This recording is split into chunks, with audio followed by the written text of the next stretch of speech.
সকালবেলা এসে শুনি যে আপনার ট্রেন পড়ে গেছে। আমি এসে দেখি যে ট্রেনটার লাইন চ্যুত হয়ে গিয়ে পড়ে গেছে। তারপরে ওখানে রেল লাইনটা তিনটে টুকরো হয়েছে। সাবদারপুরে মালবাহী ট্রেন লাইনচ্যুত, 9 ঘন্টা বন্ধ থাকার পর খুলনার সঙ্গে রেল যোগাযোগ স্বাভাবিক।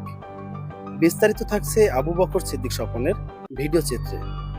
ঝিনাইদহের কোটচাঁদপুর উপজেলার সাবদারপুর রেল স্টেশন সংলগ্ন এলাকায় একটি মালবাহী ট্রেন লাইনচ্যুত হওয়ার ঘটনায় খুলনার সঙ্গে সারা দেশের রেল যোগাযোগ সাময়িকভাবে বন্ধ হয়ে পড়ে। বৃহস্পতিবার দিবাগত রাত প্রায় 2টার দিকে এই দুর্ঘটনা ঘটে। স্থানীয় সূত্রে জানা যায়, মালবাহী ট্রেনটির 2টি বগি হঠাৎ লাইনচ্যুত হলে রেল লাইনে যান চলাচল বন্ধ হয়ে পড়ে। এতে খুলনা থেকে দেশের বিভিন্ন গন্তব্যে চলাচল ট্রেনগুলো আটকে পড়ে।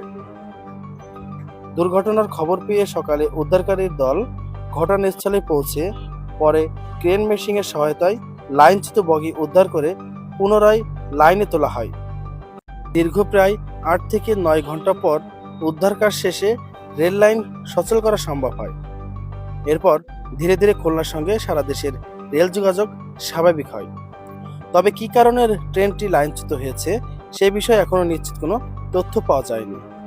রেলওয়ের সংশ্লিষ্ট কর্মকর্তারা ঘটনাটি তদন্ত করে দেখছেন বলে জানা গেছে।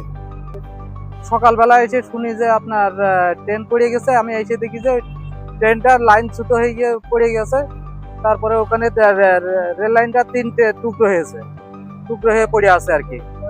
এটা হচ্ছে আমি সকাল 7টার দিকে, রাত আড়াইটার দিকে এটা ঘটনাটা হয়েছে। আমি এই যে সকালবেলা এসে শুনি এই অবস্থা।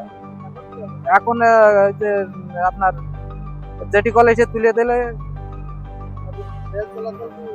হ্যাঁ রেল চলাচল এখন একটা লাইন ক্লিয়ার করে দেওয়ার পরে ওটাই আর কি চালু হচ্ছে।